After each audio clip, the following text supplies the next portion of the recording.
particularly all the innovation around non-sewage sanitation. So I'm Kathy Sutherland from the WASH R&D Centre and the School of Social Sciences at the University of KwaZulu-Natal. I know many of you in the room, or at least have been on email with you. And this is my colleague, Professor Mary Lahon from University of Edinburgh. She's also a geographer, so you will see that geography is going to influence the way that we've structured this program. And Mary and I have been collaborating for a while on sanitation and looking at the innovation that's happening, particularly in Durban. And because of that work, Mary came to Durban last year for 2 months, and we were working together and really trying to think about how we could support the municipalities, government, the WRC, other academics, communities, the private sector, through our research in trying to create more resilient sanitation systems. And so we were very fortunate to get funding through the British Academy, which has funded, the two of us are social scientists working in the engineering and science space, to try and bring social, economic, political, and environmental lessons into how we take sanitation forward. So the British Academy is funding this event that we have over the next 2 days, and so we just want to acknowledge their contribution to work on sanitation so equitably in the Global South. And Mary has traveled from University of Edinburgh also for this week for this event. In terms of the program, you might have been wondering why the program was coming and going. You were not getting a set program from 2 weeks ago, and that's because the program has actually been developed by all of you. So the program is a reflection of the collaborations that are happening, because we've had meetings with many of you over the last 2 months around the sanitation in Durban. In fact, most of the people in this room from the Durban contingent have been suggesting that we need to have these conversations. And so really the program emerged out of these conversations between everybody and people saying, I think we really need to speak about this, we really need to talk about that. We then linked up with our colleagues from the city of Cape Town, and very quickly you came on board and said, yes, you'd like to be part of this conversation, and then also the city of Johannesburg. So we were really happy that our colleagues from cities and municipalities elsewhere in the country felt that it was important to be part of these conversations, because there's so much we can learn from each other. So I think the important part about this event, while we have a lot of presentations on the first day, you will see there's also a lot of group work. And what we're really trying to treat this is as a learning event. We feel in many ways that we're in a transition phase, or we're in a moment where we might see ourselves moving quite strongly in the direction of non-sewage sanitation, or as we would say in the policy and legislation, water efficient sanitation services. So I think in policy and legislation it's more around WES. We talk a lot about NSS, non-sewage sanitation. And we feel that there's this diversification, almost fragmentation of the big universal system of sewage sanitation, and we're starting to wonder if this non-sewage sanitation is just ad hoc things where we're trying to patch in the holes, or is this really a whole new program of sanitation that's evolving across South Africa and particularly in Durban? And if it is, what do we need to know and what do we need to do about that? As many of you will know, Durban has been experimenting for many years, and we'll talk about that in our presentation, with non-sewage or off-grid sanitation. And we are still very much in a learning phase of how do we do that best, so that we have sustainable, resilient, equitable, and safe sanitation for all. So that's the thinking around the sanitation in Durban.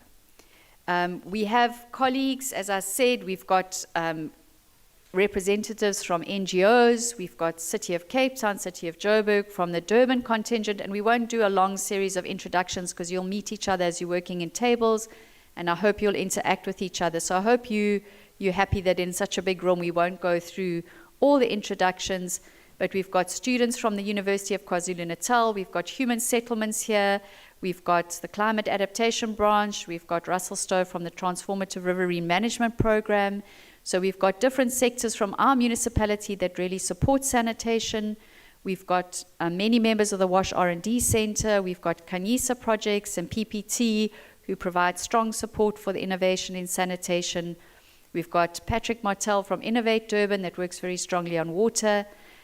We've got our tech developers, so Lasatsi's here, and I'm just trying to see who is representing. I haven't met the person representing Clear. There you are. Yes, I saw you earlier. Sorry, I didn't get a chance to greet you, and thank you. Welcome. You're very welcome. So we've got some of our tech developers here too, and so we've got this wide range of stakeholders that are coming together to really help us think through these different questions. So we just want to welcome you to the meeting. Mary, I don't know if there's anything you'd like to add. I have the very exciting privilege of announcing we have a 3-minute safety video from the ICC, which will happen in just a second. Okay, just as well, Mary, I missed that part. So good for our person from University of Edinburgh helping us be safe in our own ICC. So thanks, Mary, for that. So what we'll do with the program is we've got a run of presentations, starting with Alana, and then Val. Val's still, oh, there you are, Val, you've just arrived. Wow, fantastic timing. You're very welcome. So we've got Val, and then we've got Teddy giving us this kind of broader national overview. And I think Alana's talk is more of provocation to get us thinking about these social issues and environmental and economic issues around sanitation and what we're really all trying to do. And so we'll have that national perspective, then we'll have a bit of summing up if we've got time, and some tea, and then we're going to go into the series of city presentations, which will really give us a sense of what's happening across our municipalities and the ways in which we're approaching these problems, the challenges, the learnings. And so we'll go through those series of presentations, and then after lunch we're going to do a short presentation, and then we're going to break into group work where we're going to start trying to think about what it is that we need to know, what do we understand. And we've got note takers from the University of KwaZulu-Natal who will be taking a lot of notes, but we'll also be using flip charts and recording things. So it's also a space where we're going to produce knowledge together that's to be shared amongst everyone, not just for us to bring back to our project. This is as I said, like the program, we're all building this knowledge together, and we'll certainly share all of those outcomes and engage with you further on how we bring this together at the end of the 2 days. So really welcome to Durban. EThekwini Water and Sanitation, the more senior officials are very busy in our city, hopefully fixing all our water and sanitation. So we didn't want to have to take time out of their busy days to come and welcome you here, but I know that Mr. Ednick Msweli, asked me to open the meeting and to also welcome you from EThekwini Water and Sanitation. And then we must also thank MILE, which is the MILE is the Institute of Learning for the municipality. It's a strong city-university partnership. So when we were thinking about this event, we immediately thought of doing it through MILE, because we really strongly believe in city-university partnerships in Durban. And so MILE has given us a lot of support in holding this event and in communicating it through the city networks. So we'd also just like to thank Colin and Janice and the team at MILE for the support they've given us. And of course the WASH R&D Center that provides so much support and is so progressive in its innovation around sanitation, both in Durban and more broadly. Okay, so Alana, would you like to come and take the floor? Yes. Oh, the safety video. I'll leave that to Mary. Who does the safety? He's going to just give us. You're going to do the safety. Welcome to the Durban ICC, where the world meets Africa. As a leading world-class events facility, we make your safety our #1 priority. Please give us your attention for a few minutes to take you through some important health and safety information. As the Durban ICC is a public space, please remember to keep your personal belongings safe and with you at all times. We have many bathrooms for you to use around the venue. They are clearly marked in the foyer and concourse areas. The Durban ICC is a smoke-free building, but we do have clearly marked smoking zones outside the main entrance and in the courtyards opposite the concourse. Please make use of these areas and the ashtrays provided when you smoke. In the event of a medical emergency, please dial the emergency number 031 360 1007 for assistance. The Durban ICC has developed a very simple emergency evacuation plan that everyone must be familiar with. Our staff are specially trained and will be there to assist you in following this plan. In the event of an evacuation, an announcement will be made to leave the venue. Please remain calm and walk swiftly to the nearest emergency exit in the concourse area. These exit doors are clearly marked. Security guards and the marshals will also help direct you out of the building. Please do not use any lifts or escalators in the event of an emergency. Once outside, you will be directed to the nearest assembly point by the marshals for your safety. Please wait at the assembly point until the venue has been cleared and a marshal deems it safe for you to return to your seats. Thank you for your time and enjoy this event.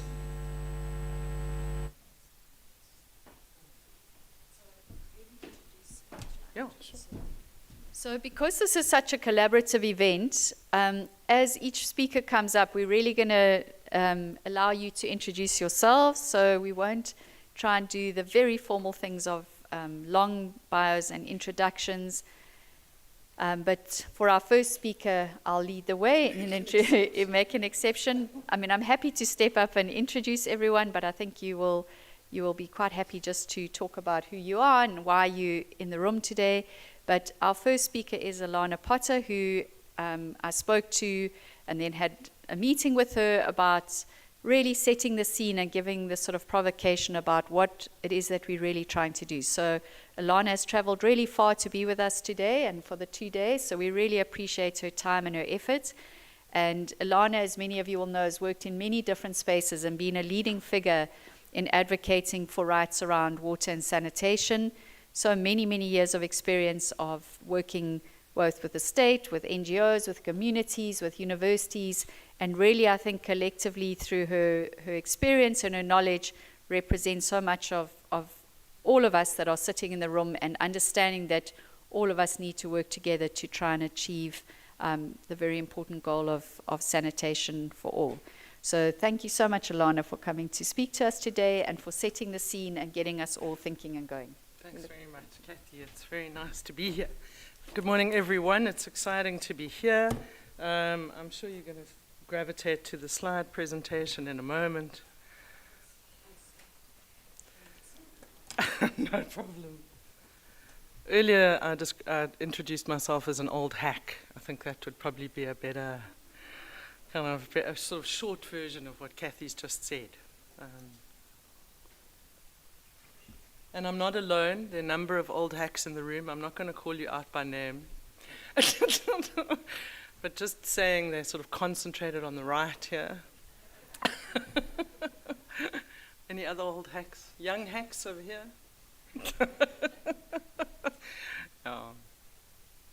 Okay, here we are. So I chose a title that we, this thing really is in your ear, hey? Okay. Yeah, can you hear me, or is this? Yeah, that's a lot better. Yeah, at least I don't feel like I've got a gun to my head, which is like. Okay, so this morning we're going to talk about the overlap between personal, private, and political spaces. Essentially about the politics, and I mean politics with a small p as well as politics with a big P, of sanitation.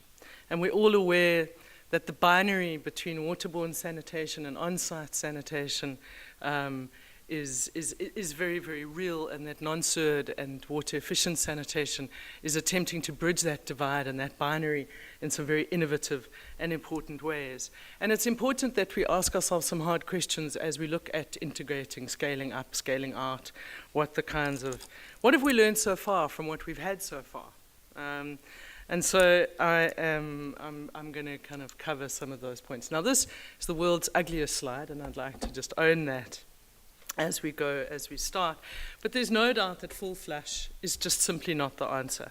Centralized sewer systems are what? Expensive, heavy on skills, heavy on water, heavy on power. And we in South Africa are in short supply of all. They're also vulnerable, as we know, only too well in EThekwini to the climate-related impacts of floods and droughts. The 2023 Green Drop report found that 66% of municipal wastewater infrastructure is in a poor or critically poor condition in our country, and that it will cost, essentially maintaining wastewater treatment plants that we currently have costs us about 18 billion rand a year, but it would cost 329 billion to rehabilitate them, and that's a cumulative cost. Critically, what we're seeing is simply grotesque levels of environmental and river pollution as a result of this, and really high costs associated with bulk water to make that water potable. So that increases bulk water costs, which deepens the debt of municipalities, and municipalities are already in very deep debt to water boards and other bulk water providers, something like, it's 18 billion owed to water boards and nearly 60 billion owed to Eskom, which is the power bulk provider. Also, we've had cholera outbreaks in Hammanskraal and other places, but that's just one infamous example. And increasingly, it's only really in metros that people can trust the quality of the water coming out of their taps. Right? So we've got some problems with sewage sanitation, just to put it mildly. But from a policy perspective, this binary is also, I'm going to save you from this horrible slide and move you to this horrible slide. The binary is really evident in the leap from the 2001 white paper on household sanitation to the 2016 sanitation policy. Why? Because the 2001 white paper really was focused on demand responsive, community driven household sanitation. It focused on the containment section. It was about toilets of the sanitation chain. And actually it was the framing of a very target driven rollout of ventilated improved pit latrines, right? The national sanitation policy started to look at much more the kind of sanitation chain all the way through the different parts of the service chain, and to consider more widely sanitation not only through the chain but in urban and industrial settings. However, it wasn't really until 2023 with the fecal sludge management strategy that we really applied our minds from a strategic perspective to what would happen when the pits were full. So there's you can see the binary is evident in the policy. It's certainly evident on the ground. So let's start. We've done sewers. Let's look at on-site sanitation. So this is our VIPs. In 2001, when the white paper was published, 18 million people in South Africa didn't even have access to basic sanitation, which was nearly 44% of the population at the time. And so a target-driven, high-pressure, contractor rolled out program to meet the backlog was understandable, right? But what it did was it inadvertently, I think, inverted the policy intentions, certainly of demand-responsive, community-managed sanitation, by sidelining people and seeing their participation as secondary to service delivery. There's no doubt that equipping people to participate meaningfully in development, whether it's planning, decision-making, implementation, or oversight, takes time. And certainly at the time, with very large budgets and very pressing targets to meet in crazy timeframes, very few municipalities had the resources to accommodate meaningful public engagement. Unfortunately, that habit has pulled through into many municipal practices today. Right? We've got a very strong focus on public provision of infrastructure. And in that process, sanitation improvement has been something that government delivers, and the emphasis has been on toilets and not on people. And that has had really serious consequences in all sorts of ways. It does many things, but I'm not, in the interest of time, I won't go into all of them. I mean, I think we were just discussing a bit earlier. This is an unintended policy consequence, right? Where something like free basic water makes it, for example, means that the contracts around communal informal sanitation blocks, for example, is between the caretaker and the municipality rather than between the caretaker and the community. And so many people in communities don't feel that they know how to engage with the caretaking or to hold accountability of communal facilities. So far from having CBOs support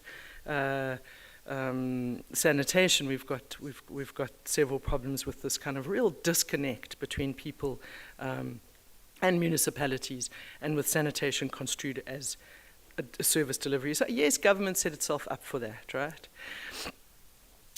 What we know beyond doubt is that people are critical.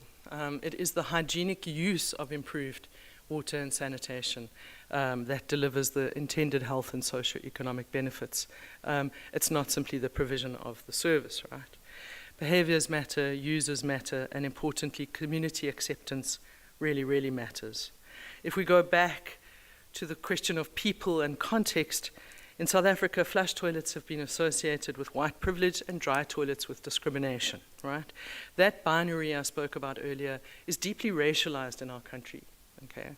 And that's something we must not forget as we go forward in any initiative, okay?